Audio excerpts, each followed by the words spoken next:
ماذا؟ انتبهوا، جملة من كلمتين: كفى بالله محاسبا ومؤاخذا ومجازيا على عزائم القلوب وأفعال الجوارح. ليش قلنا عزائم القلوب؟ لأن الله لا يؤاخذ بخطرات النفس، الخطور والهم العاجل هذا السريع هذا الله لا يؤاخذ به. إن الله نعم رفع عن أمتي ما حدثت به أنفسها ما لم يفعلوا. حديث النفس الهم السريع هذا، لكن العزمات، شو العزمات؟ عزائم القلوب.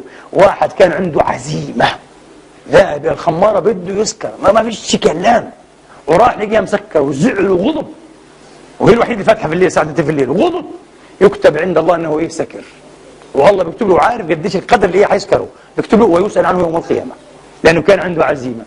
واحد جاء على المسجد مش عشان يصلي، جاي عشان يلتقي أبو عمار وسمعوا جوز كلام من أسوأ ما يكون، قال حسمع وصف رجل وأبده قدام الناس، وأجا أبو عمار، وين أبو عمار؟ ما فيش أبو عمار، زعل يكتب عليه أنه سمع أبو عمار كلام إذن الله حسيب بمعنى محاسب ومجازي على عزائم القلوب وأفعال الجوارح.